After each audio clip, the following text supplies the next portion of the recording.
Welcome to FinanceFeeds podcasts. FinanceFeeds is the world's premier interactive Forex industry news source, providing the latest insights and current affairs from within the online trading industry worldwide. Enjoy our latest podcast episode. Hi, everyone. Welcome back to FinanceFeeds podcasts. My name is Nikolai Isayev. Joining me on today's episode is Tim Furey, who is CEO and founder of TradeView Markets. Tim, thanks for coming on our show. Welcome. Yeah, Nikolai, what's up, buddy? How you doing? Doing good. Hope you are as well. I wanted to jump right in. Tim, I think some of our listeners might not be familiar with TradeView Markets or the growth it has experienced in the last 20 years. Can you give us a rundown of how your retail brokerage has evolved and the core markets you service today? All right. Well, first, I want to tell the listeners, I'm not going to give you a boring interview. I promise you that, all right? So I'm a little bit different. I like to put myself a little out there. You know, there's a lot of stiffs in this business, as we both know, and, they could put you to sleep. I'm going to try not to put anybody to sleep and give you a good one. TradeView Markets, yeah, we started about 20 years ago, right? And, my story is, and I'll give you a quick story so you understand how TradeView came about. Is, in the 90s after college, one of my first jobs was as a commodity broker, right? And, I like the fast markets. I like to trade the fast markets. I like the possibility of, back then, turning a little bit money into a lot of money if you learn how. So, that's where I got really involved with the markets, studying the markets, trading the markets, becoming a commodity broker, trading on behalf of the clients. And that was in the 90s when we actually used the phone to call orders in to the exchange. From there, I had an opportunity to work with Merrill Lynch Futures Division, and I was the youngest guy they hired, like in 20 years. That's where I learned from the old timers, what the commodity markets were, how to trade them, how to hedge, cotton and oil and, for big producers. So, I learned a ton because these old timers had plenty of time to teach me, and I wanted to learn everything. From there, I had an opportunity to become a trader on the Chicago Board of Trade. That was my lifetime goal and dream is to trade on the floor. We all see in the movies when everybody's yelling, screaming, man, I wanted to do it. I wanted to become an expert in my field, and I thought that was the way to do it. So I gave up everything in Atlanta, Georgia. Through my contacts at Merrill, they introduced me to become a trader there. And I became an independent market maker on the Chicago Board of Trade, trading the Dow Jones Index at the time. And this is when the index was under 10,000. So, yeah, fast forward, I'm now living in Chicago. I'm freezing. I moved there January right after a big snowstorm. And I'm like, what am I doing with my life? I go through the classes to become a trader on the floor. And, I remember the first day, I finally got my badge, and my badge was WWI. Right? World War I. I don't know. I just came out with it. I thought everybody would remember it, right? And they throw me in this pit, and there's, I don't know, 1,000 people yelling, screaming, very angry. And, I'm like, oh my God, I can't believe I moved up here for this. Because within 5 minutes, I walked out of the pit, scared out of my mind. I'm like, I made a big mistake.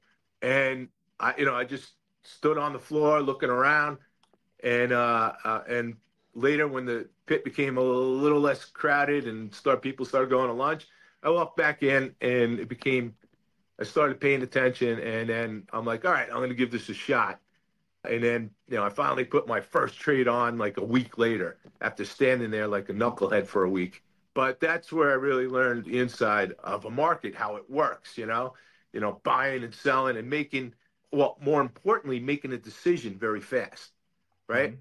The person who makes the decision the fastest makes the most money. And here's the most important thing I learned is defense.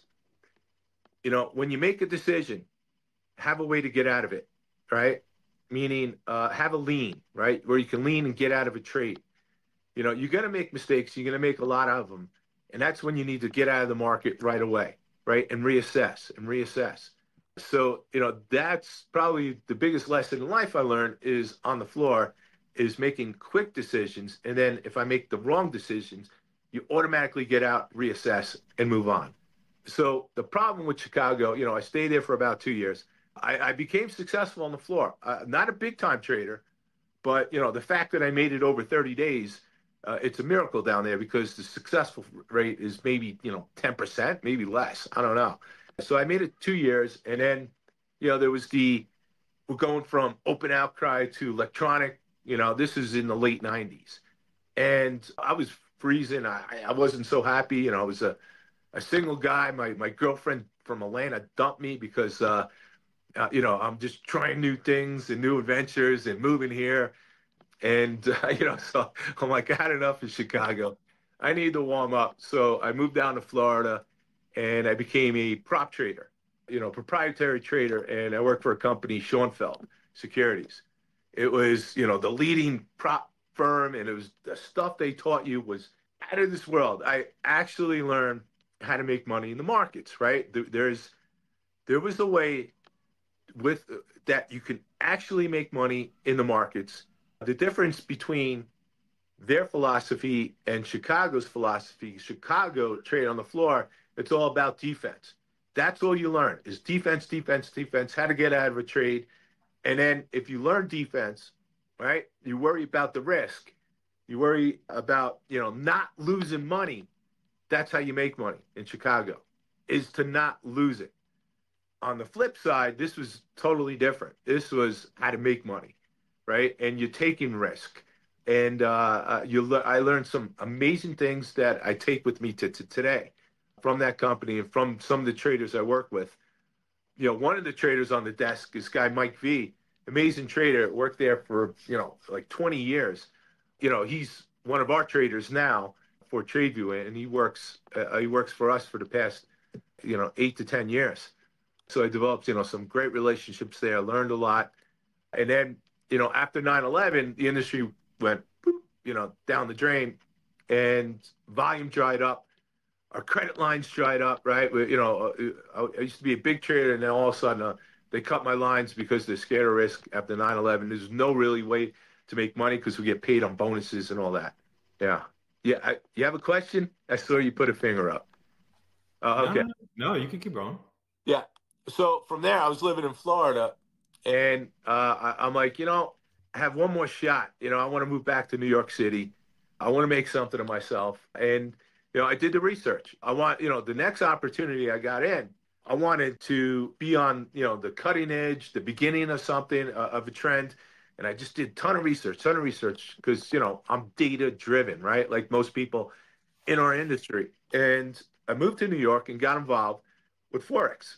And ODL Securities, back at the time, a London company, they wanted to get a U.S. future commission merchant and become regulated in the U.S. I got involved with a group of people that were helping them do that, and I started working for them. Fast forward a couple of years, I eventually became a principal of it because the group of people I was working with were a bunch of knuckleheads, and ODL got sick of them, offered me the spot, and I'm alone in an office doing everything anyway. And I'm like, yeah, I'll take it. And, I had big thoughts, big thinking.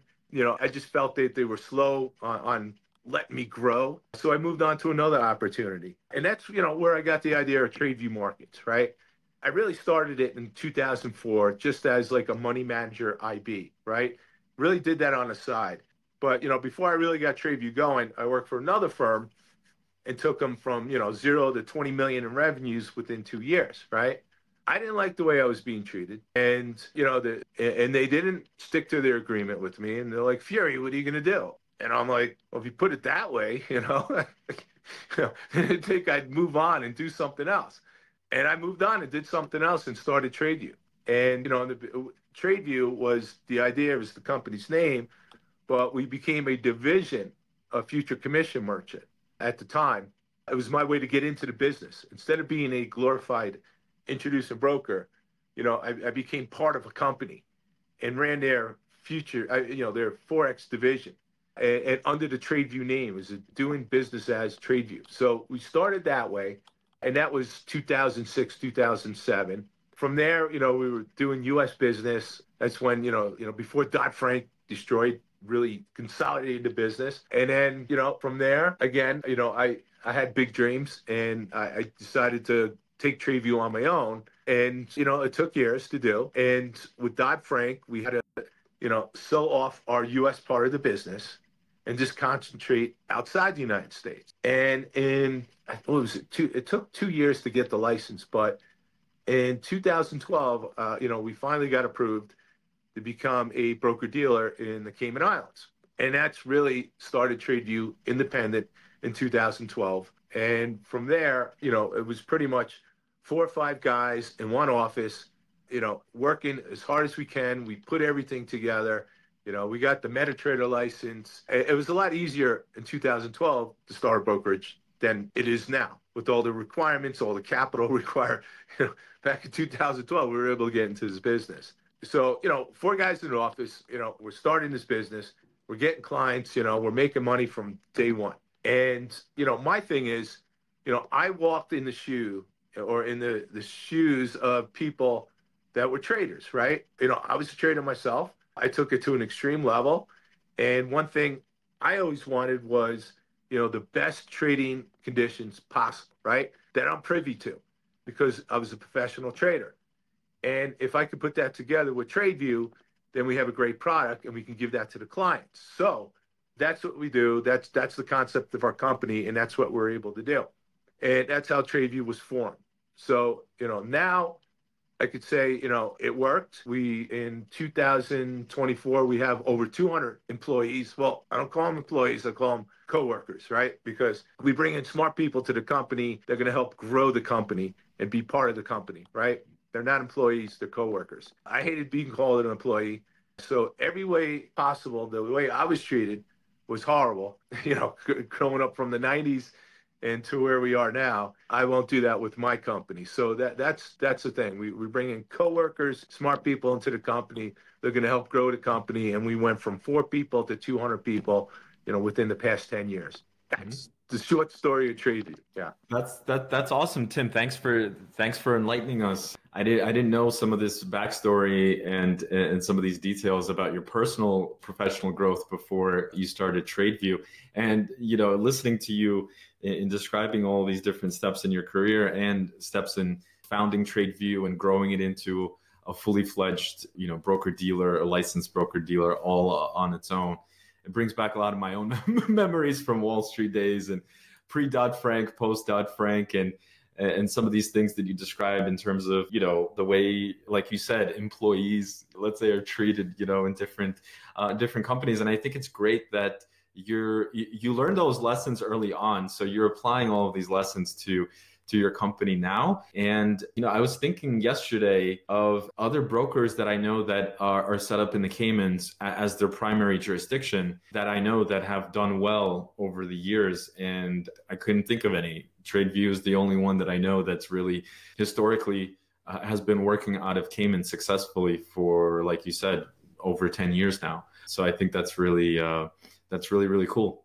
Right. Thank you. Yeah. It became a life because I'm living in New York. We got regulated in Cayman Islands. I had to start going down there to visit the regulators. And then as we grew larger, they wanted us to have more of a presence. So I moved down there. My wife and I, we loved Caymans. It's paradise, right? Because, this population of 70,000 people, beaches all over the place. It's a very safe island. It's a UK territory.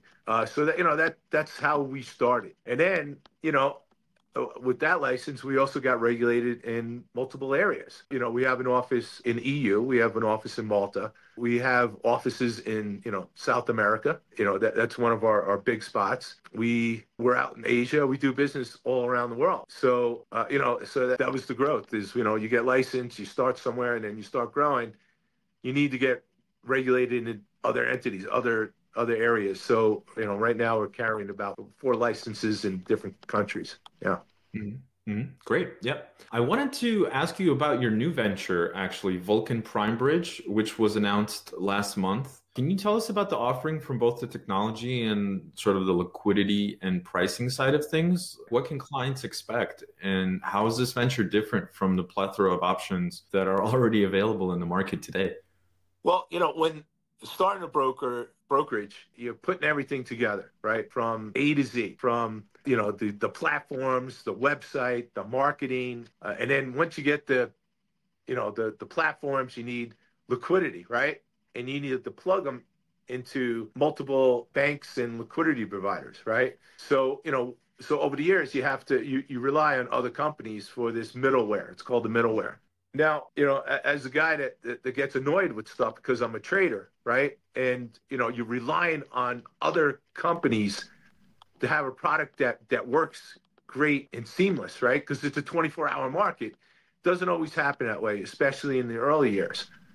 So, it's when I get mad, I take action. I guess that's a normal thing, right? And I'm like, screw it, I'll build it myself. And we hired a technology team, and over the past, you know, 8 years, we've just been building our own technology. Now, where it all started is on the on exchange stock side, right? Because I'm from New York, I really know on exchange trading. So we got involved with high frequency trading, right? And we got involved with developers that built, the software. So that's where it all started there. And from there, I wanted to build, my back office, my middleware. And even today, we have our own client cabinet for our clients to view their accounts and make withdrawals and transfer money. And we own that, right? So, I like to own everything. I like to build everything because I build it my way. And the more important thing, all the issues I had over the past 15 years, we developed it into a product so I won't have those issues and I can manage a company seamless, right? So that's what we did. And now, we built everything for our company. So it's like a business within a business. We built it for us, and now we're going to let other people use what we built.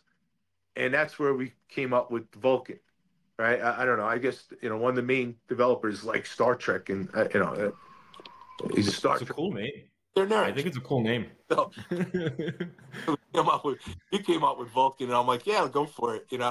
But the more important thing, we use it.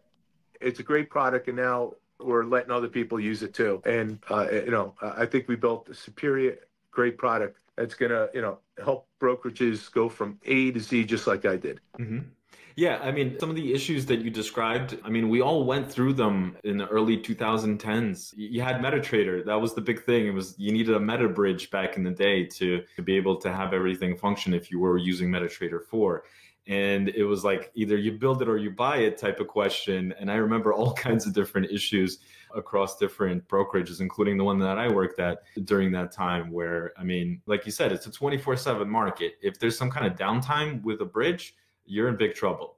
Right. And I love this business, but I also hate that part of the business is, Sunday night, 5 p.m. Eastern time, markets open. And we don't get a break until Friday, 5 p.m.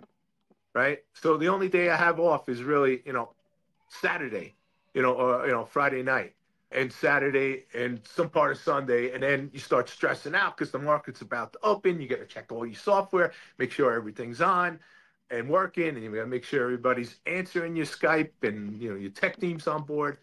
So, so the view is if you're thinking about starting a brokerage, it's not fun. It's not glorious. I think about retirement probably 3 times a week. Yeah. And then, then when I have some downtime, right? Maybe Saturday I go to the beach because I live in Cayman Island. I get bored. Yeah, I get bored. And then I'm like, man, when the market's going to open up. So, it's like a roller coaster. You want to live a roller coaster life? Start a brokerage. It's great. So, yeah. I totally get where you're coming from. I mean, technology and all these kind of issues, obviously, they're a headache. I'll put it that way. They are a headache. Go ahead, Tim. That's the cool thing. And I'm out in Tahoe right now on a ski week, right? And this is where all the Silicon Valley guys hang out with their technology companies, all that. A round funding, B round funding. It's man. I have drinks with these guys, and I'm like, all right, so does your company make money? Right? That's the big question. No, none of these guys, their companies make money. They get big ideas. They want A round funding, B round funding. It just blows my mind away. TradeView was built we grew because we're making money and we grew slowly and organically, right? Same thing with Vulcan, right? We built it all for ourselves because we need it. And, I don't need a round fund. I don't need anybody's money. We built it ourselves, and now, we can give it to other people. It's a quality product. It's a tested product. We use it, it's good enough for us. And trust me, if it's not great, we're not going to use it. And now we feel ready enough to let other people use it. So, yeah, and Nikolai, I'm a storyteller. So, if I start getting crazy, just reel me in, brother. Don't worry, don't worry. You're doing great, and I'm not surprised. What I was going to say is, in what you said, in regards to the previous question, and like you said, the Silicon Valley folks and all these funding rounds, I think we're maybe a little bit more old school, and maybe we're people that come from the old school markets, especially you yourself come from, the old school days, like you described, Chicago, New York, on exchange and things like that. And we're the type of people that we invest our own time into building businesses instead of going out there and just getting millions of dollars in funding and then being responsible to these investors, right? I mean, you have seen it and I have seen it many, many times, even in our retail FX space as well. There's lots of companies that were founded on, A rounds, B rounds, C rounds, whatever we want to call them, right? Venture capital or something else. And if you take a look at some of these companies over the years, a lot of them, especially right now, I would say, are not really doing all that great. And I see them looking around for new funding, from time to time or every year, because again, they can't meet the revenue goals that they need to not only make money, but also make money for the shareholders and the investors that came into them, with them in the very beginning. Right. Yeah. Maybe I'm just too simple of a person, right? And we do it the old fashioned way is, make money, organically grow it, and then put it out to market. I don't know. They're all crazy out here. So listen, your company is proof that it works. So it's a testament to hard work and doing it yourself. And with regards to the Vulcan bridge, it makes total sense. I mean, you've used it yourself. You've perfected it to do what it needs to do for your company. And if it works and it's reliable, why not offer it to external parties? Makes total sense. Absolutely. Yeah. Tim, do you want to mention a few sort of maybe details on sort of the offering itself, like how much it costs or kind of some of the technical details or some of the functionality of it? Or do we not want to bore our audience? No, it's great. I don't want to stand here and brag about my product. Just go to vulcanprime.com, Google it, or go to TradeView Markets, and eventually you'll find a link to it. Check it out. It unlocks the full potential of a brokerage. It gives you the ability to not just use our liquidity, which, of course we want, but you can link to all other liquidity providers out there. And then the other part of it is the risk management control, right? You have to know these days the brokerage just doesn't have one platform. They have multiple platforms, right? And you got to know where your risk is. One of the great key things is when you put your liquidity to, let's say, multiple liquidity firms, like 10, banks and, prime brokerage, you're going for the best bid, best offer. And, some on the buy side may go to one liquidity provider, the sell side may go to another. Next thing you know, at the end of the day, you have to, clean up the books. The next thing you know, you're trying to clean it up. It's aggravating, something very well where, if it goes to that liquidity provider, we're able to offset it at some point during the day, which really nobody has out there. So, that's one of the key elements. And it's only going to get better as time goes on. And then our risk management, you got to know where your risk is and where it's going and if it matches up, right? If you're fiddling around with that, you as a broker can lose money and get in trouble, so you got to know where you're at all times, every minute of the day. So that's what we built. Yeah. Mm-hmm. Great. Right. Awesome. So onward. Yeah. Just look it up. I don't want to bore people and put them to sleep. You're not. I wanted to sort of go back to, well, the retail side of things, even though we are talking about retail and everything like that. But here's what I wanted to discuss. There's been some debate in the industry recently regarding sponsorships of sports teams, like whether it makes sense from, numerous perspectives to do that. Can you tell us about your partnership with Leicester Tigers Rugby, the men's and women's teams, and how that's playing out for your brand? I had asked you before the podcast, are you taking a similar approach to Ryan Reynolds and Wrexham? Because that's been, in the news and sort of hyped up. What I really meant by that is, did you find a certain connection between, the values of TradeView Markets and sort of maybe the values of this team or the community that these teams play in? You know what I mean? Is it something that came about organically like that, besides just being a commercial partnership, in terms of being a sponsorship? Right. Great question. And I'm going to give you the real answer, right? First, I played rugby for many years, right? So I love rugby. A lot of guys I hired, especially in the beginning, the core group of guys, they're all rugby guys, right? From our team in New York City, Old Blue Rugby. I hired, some rock stars from there. And when you start in a business, you better have guys that, are there for the good times and can suck it up there in the bad times and, and make you get back into the good times, find a way to win, right? You got to find winners that know how to find a way to win, especially when you're doing business every day. It's not all rainbows and unicorns when you're in business free. So, we love rugby. We've been involved with rugby. And, one of my beliefs is, when I, moved to Cayman, Cayman Islands, how can I give back to the community, right? The way I want to give back. And, I had a daughter, she's 8 now, but when I had a daughter, I'm like, my way is I want to empower women, right? My way to do it is, get strong women on the island. Now, how can I do it? Well, I can give directly to the rugby club I was involved with, right? And they came to me about 4 years ago to start their women's program. I thought it was a great idea. I wanted to be involved with it. I liked how it empowered women and it gets girls from any age to, until they're older, right? So it helped start the program, and we needed this great coach that played for England. She needed to move down to Cayman and be part of the team and be the key person of the team. This lovely lady, Mercedes, a great rugby player back in the day, still is, but she's there coaching the women's rugby.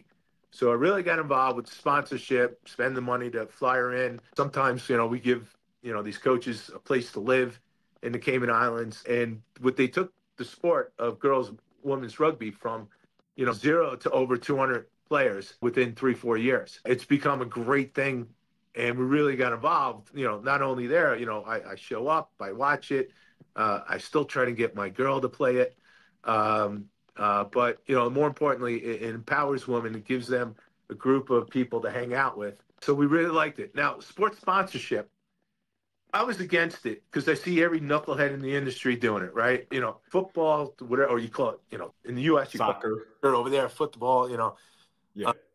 Race cars, they're sponsoring everything, right? And throwing the money out at these, at these events. I just was really against that, especially with the message you send.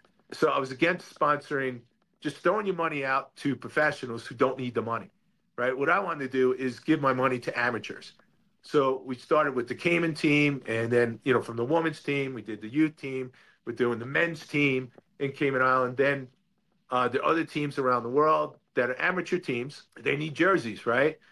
And the deal is you put, TradeView on your jersey in the front, and we'll probably buy them for you and sponsor your club. So, we have clubs reaching out to us, amateur clubs just reaching out to us because they need a little extra money. And maybe, sometimes it's thankless, but, maybe they do tag us on Instagram, TradeView, helping us, whatever.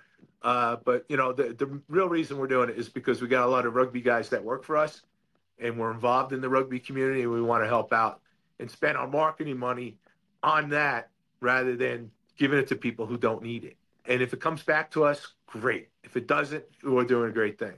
And then one of the women that we brought in from England to coach, this amazing women's rugby player, Shauna Brown, she went back to England to go play professional rugby on a women's team. And she's like, hey, you should look to sponsor us. And that's where we got into talks with Leicester Tigers. They just started their women's team in this women's league, right? And they needed a sponsor, and we would get the front of the shirts. And I'm like, yeah. So we looked more into it, and then they're like, hey, let's you could sponsor the men's, and we can give you, it's called the stand. It's called the TradeView stand, and you could be on the back of the men's shirt, and and some, on the stadium, and then on the women's, we could be on the front of it. And I in the beginning, I was really interested in just the women's, but now, it's a big package, it's expensive. We're like, you know what, we love the sport enough. Let's give it a try, and we made it fun. Now we go there. I have people that work in Europe. They go into the games. They're getting VIP treatment. We went up there for a weekend and went to see the men's play, and they gave us the VIP treatment, the tour of the stadium. And you could see that video on TradeView, Instagram, and Facebook, and our social media, where we made a story about it. And it's an interesting story. It's a great story. And more importantly, we're helping women that need it in a startup women's league. And it's been working great, and the women appreciate it. And we're actually become friends with the women's team because we met them all. On Instagram, I get, thank yous on WhatsApp every so often from some of the players. They're liking our posts on Facebook. So that's the reward, is we're helping the women's grow, and we're getting involved in more professional rugby, which I was completely against, sponsoring professional teams, and now here I am doing it. But that's the way I'm doing it, is because I actually know the people that we're helping out. Mm-hmm. That's great. That's awesome. I love it. Again, it's another thing that differentiates you and your company from a lot of these other firms. I remember the brokerage that I worked at. It was a football or soccer sponsorship in the UK, but really the only thing that I remember being beneficial from it was that you get to take your VIP clients, meaning your institutional FX clients from your brokerage, out to these games, and they get VIP treatment and things like that. But other than that, it's not like a two-way street. You're paying for something. Yes, your clients can go there to watch the games, but you're not really helping anybody out. It's just a commercial relationship. And I think what you're doing is on another level, because like you said, exactly where the money's going, and it's actually helping these teams and helping individual players, probably, because I would think that, if the team's doing well, if it's an amateur team, some of these players might then transition into the professional leagues, right? Because everybody comes from, if we talk about baseball, you got the minor leagues, then you got the majors and things like that. So I think it's also a really cool partnership or relationship that you have with sports teams. It's really cool. Yeah, and it's fun. We're not really to impress clients or take clients. We impress them with our trading conditions, right? That's our reputation. This stuff we're doing for fun, because we got rugby guys in the company. We know the teams and the players we're sponsoring, and especially the amateur teams, and it's fun. So, we make it a fun time. Especially, we went to the London Finance Expo in November. And, we got the players to come to the expo, come walk around and show their TradeView jerseys and take pictures with the fans. And then the weekend before, we went up to the game and had a really fun time, and went with some clients, and more importantly, my coworkers, and just had a great weekend overall. So it's the moments, that we're in it for now. Again, I could retire, right? I wish I retired 2 years ago, but I'm stuck in this business. At this point, I want to have some fun. And I want to do the right things. And then, of course, I want to build, an even bigger company than it is now, because, I'm a motivated guy. I've been to plenty of Tony Robbins seminars, to build big things. I've read all the books. I have the ability to think big. I want to do that. I also want to have fun and make it a way and do it my way. Right? Yeah. Yeah, absolutely. Yeah, absolutely. Tim, I want to ask you a serious question. Not that my other questions weren't serious, but late last year, I learned that you had a very serious health scare that you documented publicly. And first off, I wanted to say that I'm glad that you pulled through, and I'm hoping that you're back to normal. I wanted to ask you how that experience changed you as a CEO in terms of taking care of yourself, both physically and mentally. And if you have any advice for other CEOs out there. And I'm really asking this because me personally, in the last few years, I've seen some senior industry colleagues succumb to illness and actually mental health issues. And I wanted to, as a follow-up, ask you, how do we preserve our minds and bodies given, our workloads? Yeah, yeah. And I'm able to talk about this, which is the great thing. So I don't mind talking about it. Yeah, I over about a year ago, I had a sore throat, right? And I'm a healthy guy, right? I work out a lot, I exercise a lot, and I've been indestructible my whole life. With all the sports I've been playing, and from college football to American football to rugby to whatever there is out there. I consider myself a tough guy. So one day I got a sore throat. I think nothing of it, right? I'm like, all right, let me drink some tea and whatever. And then my neck started like swelling up, and this all happened within 2, 3 days. And I was feeling weak, and I didn't want to go to the hospital because last thing you want to do is go into the ICU and hang out for freaking 20 hours, right? So that luckily my friends care about me, and they brought a doctor over. He looked at my throat. And he's like, take this antibiotic, and if you don't get better in the morning, you got to go to ICU. So I'm like, all right. So I was barely able to swallow this antibiotic. I just thought it was a sore throat. In the morning, I'm like, oh my God, I got to go to the hospital. So, they took me to the emergency room, and, I'm there all morning. I remember my blood pressure's low. I don't know what it's going on. I just think it's a sore throat. I got to fill out these forms. God, it's so annoying. And then finally they get me in there, and they're like, ooh, they start doing tests. And then they brought a specialist in I got there 7 in the morning. By 3 p.m., they brought a specialist in. And he's like, oh, we got to take you to surgery right away. I'm like, no, just throw some antibiotics. Give me an IV. He's like, no, you don't understand. You will die if we don't get this out. It was an infection, right? That can turn, very toxic very soon. So I'm like, well, since you put it that way, what's going on? What's involved? He's like, yeah, it's a 20-minute to 1 hour, maybe 2 hour surgery. So, I go into the surgery room, and, we didn't think it was a big deal, but, once they put me under, they couldn't really incubate me. And, and then, the infection was larger and spread to, some of the other parts of my body. So then they had to do emergency tracheotomy. And, long story short, it didn't go well. My blood pressure dropped. And, my body, it spread to my chest. And, luckily, you know, long story short, there's a 5% chance living once it spreads to the chest, right? Luckily, there was another hospital that had a specialist. It was called Health City in Cayman Islands. Some of the best doctors in the world, hands down. I was lucky because it was a weekend, it was a Friday afternoon when I went in. And then I woke up 3 days later from a coma in another hospital. And then when I woke up, they put me, I couldn't talk. I had freaking, what do you call it, a respirator, machine like breathing for me. And I'm like, what the, I'm thinking in my head, I'm like, what the hell? And, they start lifting me up, in the bed, and I see doctors running in, and I'm like, uh-oh. I'm like, uh-oh, something happened. I thought it was like an hour later on Friday, but now it's Monday. And, I'm like, all right, pen, paper. And they're staring at me, and I'm writing questions. So I'm like, what the heck happened?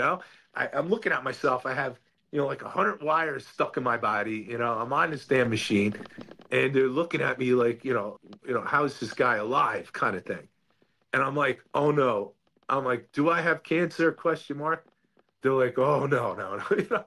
At the time, that's the least of their concerns.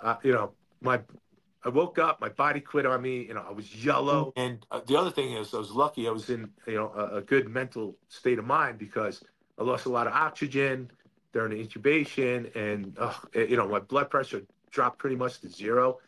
But they got me back, and the minute I woke up, I told my wife, "Hey, I got it from here. I'm up."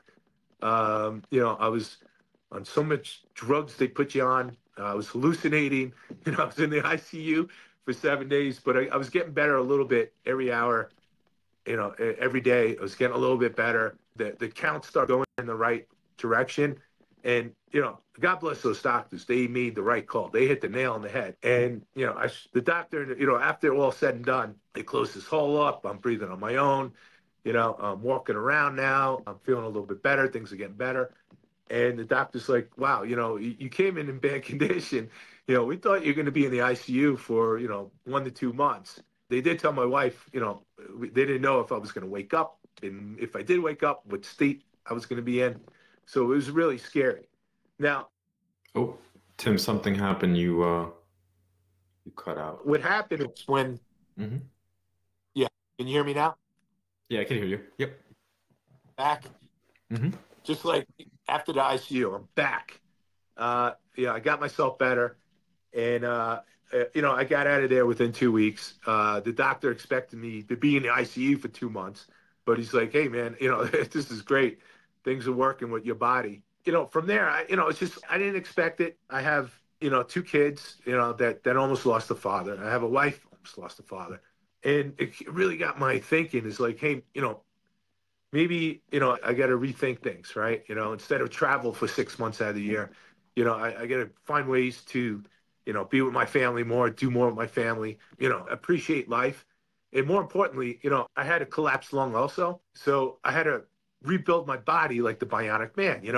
It took me a year, but I started by walking a couple steps and then eventually jogging a couple steps, and then a month and a half later, I was, doing a little jogs. And then, now, I'm full out, in better condition than I ever was. And when you're in your 50s, one of the things you want to do is, going to the gym gets boring. I've been doing it all my life. So, I got a ski house now. I take the family, after this interview, I'm hitting the slopes. I got to work out in different ways, more bike riding, mountain biking, swimming, because I live in Cayman, most of the time. And now I have a house in the mountains in Tahoe. So I go skiing like almost every day. So I really, health and exercise is a big part of my life now. And I make it a priority. Whereas, this work, this job, it takes 24 hours, but you get breaks during the day, and that's when you can take care of your health because you can always work early in the morning, you can always work late at night. It's a 24-hour job, right? You just take some breaks in between and concentrate on your health.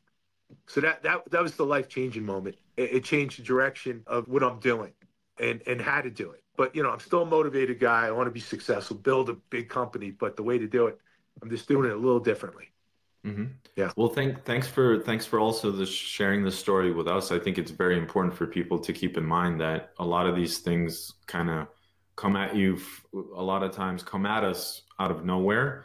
And just happy that you pulled through. And I think one of the most important takeaways is that there were people by your side that actually were able to help you and get you the right help that you need. Because it sounds like you went to the first hospital and you had doctors working on you, and it kind of like, if you didn't move to that other hospital and you didn't have other professionals taking care of you, who knows what may or may not have happened. And unfortunately, I mean, that's kind of how it is in the medical field, I guess. I'm not an expert, but yeah. Yeah, no, yeah. And here's the most important piece of advice to your viewers: choose your friends wisely, right? Hmm. Because your life may depend on them one day. It's my wife and my friends made the right decisions because I was sleeping, I was in a coma, right? But Hmm. I woke up, and it's because my friends and wife made the right decisions, got me in the right places, and they had a plan A, B, and C all together. Yeah. Yeah. Tim, to wrap things up, I wanted to ask you real quickly about your presence on social media because not many company executives are public in the way that you are. So I wanted to know, how did you get into it and how do you find the time to create engaging content and motivational posts? I mean, I see them all the time on my on my LinkedIn and elsewhere.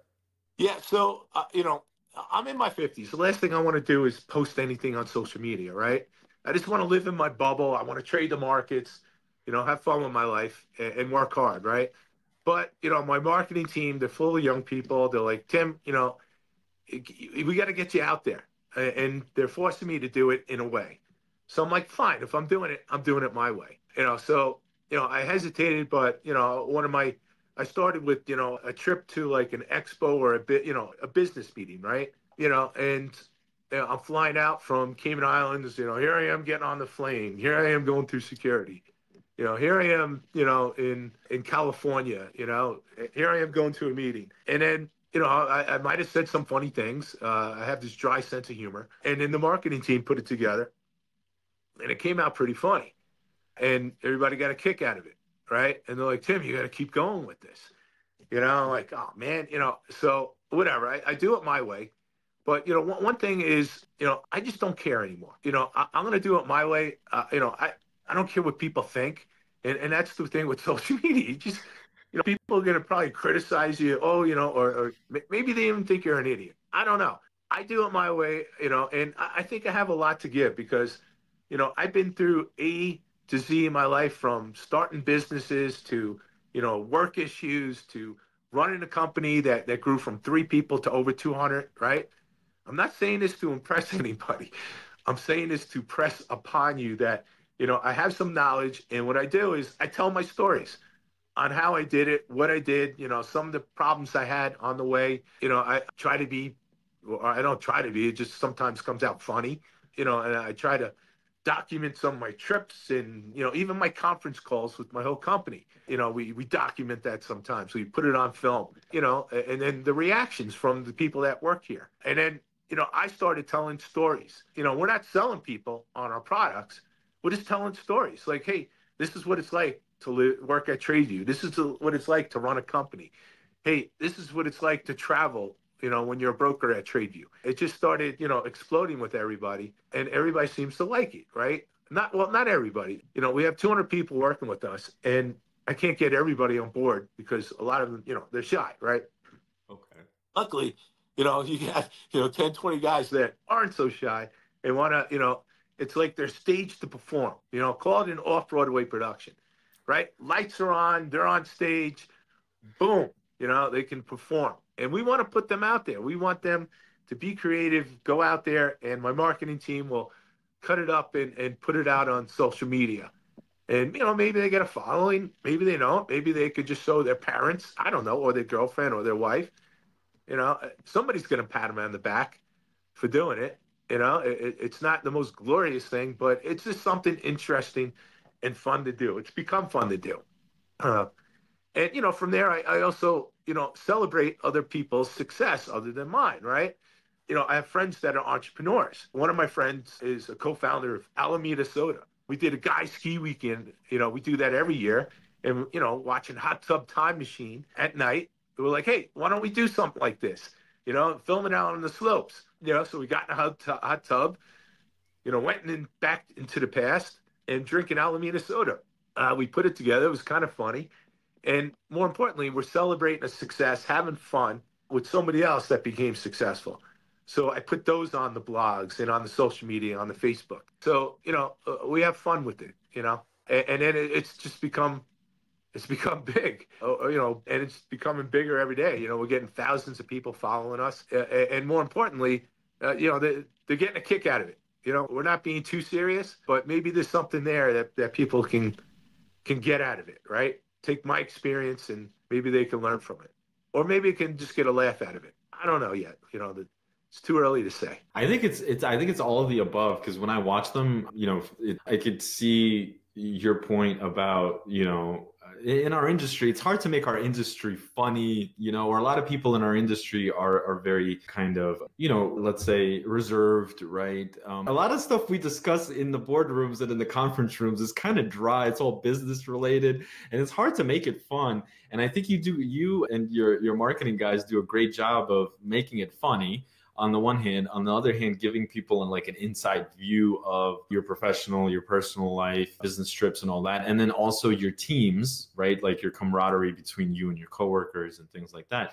I think for a lot of people, it's not just maybe humorous. I think it's also probably maybe even inspirational for some people who are like, well, listen, here's a story of a person who, started from almost nothing. You know what I mean? You grew through the ranks. You went through life, and nobody gave you a silver spoon or handed anything to you. You built it all on your own, and sort of this is where you are now. I think a lot of people, besides everything else, probably find it inspirational and a great sort of view from the outside in. And then I've seen the video with your friend and the soda company, like you guys were on the ski lift and stuff. It looked very interesting to me because the way it was filmed, it looked like it was like a random thing where you guys just randomly met up on the ski lift, and that was just something that wasn't, you know what I mean? It wasn't coordinated or anything like that. You're just like, oh, you ran into your friend, and it's like I just so happened to have that can of soda in my pocket.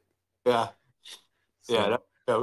It came out funny, man. Yeah, we had a good time doing it. We still get a lot of laughs from it. So yeah, more to come. You want to see some good stuff. We have some good ideas. But like you said, we are in kind of like a boring industry, right? And I just don't have that personality. I got to have fun, especially now. I got to have fun with my life. I got to, I'm in this business to be serious, grow a big company, but also to take all the great aspects of this, which I like, and really, focus on the great things about our business, and have fun with it. Yeah. Yeah, absolutely. I More important, totally. the people Mhm. that work here, they got to find a way to become rock stars, right? You got to be a company that wants to bring people in, and I want them growing. I want them taking over the company. I want them to make my life easier, right? I don't want to do everything. I just want to sit on the beach and write a paycheck. Once a month, right? Boom, here you go. But unfortunately, when you're a leader of a company, you got to lead. You got to be there for your people. But more importantly, you got to give them the opportunity to grow in your company and become that leader, right? And that's what I want. I'm dying for those people to come in this company and take it over, right? Mhm. I want them to thrive here. As a business owner, we're always trying to find ways for our coworkers to thrive at TradeView. It does require hard work. It's not always fun, right? Again, it's going to be a roller coaster, but you got to have the vision of getting up here at some point in your career, and that's what we're trying our hardest to do. Not only for them, for me, and even the directors of the company. But I wouldn't say Mhm. principals. Yeah, Mhm. yeah. Yeah, absolutely, absolutely. Great points all around. Tim, I wanted to thank you for coming on our show and joining us. I know that you and I could probably talk for hours on many different stories, personal, business, and things like that, and everything that we've sort of been through in the industry. But I'll let you go. We got to run. You got to go hit the slopes. I wanted to thank you for joining us today, talking about Vulcan Bridge, the new offering, talking about TradeView Markets, its evolution, your personal evolution in the industry, and your insights on social media, and taking care of yourself and everything like that. It's great to see you, and we'll catch up soon at an industry event this year. I'm sure. And I want to say I'm also congratulations on your success. Thank you. Finance feeds and everything you do. I've been watching you, right? I watch people in the industry, and I give credit where it's due. Congratulations to you, and I can't wait to see where you are in 5, 10 years from now. Thank you, Tim. I really appreciate it. All right. All Cheers. right. Have Thanks. fun on the slopes. All I'll right. talk to you soon. Thanks. I'm a half hour late. It was when I'm peeing right now, but I'm doing it for you. All right. All right. Thanks, Tim. Love you. Thanks, Tim. All Have right. a great one. All right. Cheers. Bye. Thanks for listening to our latest Finance Feeds podcast episode. For sponsorship opportunities or to become a guest, please email us at info@financefeeds.com.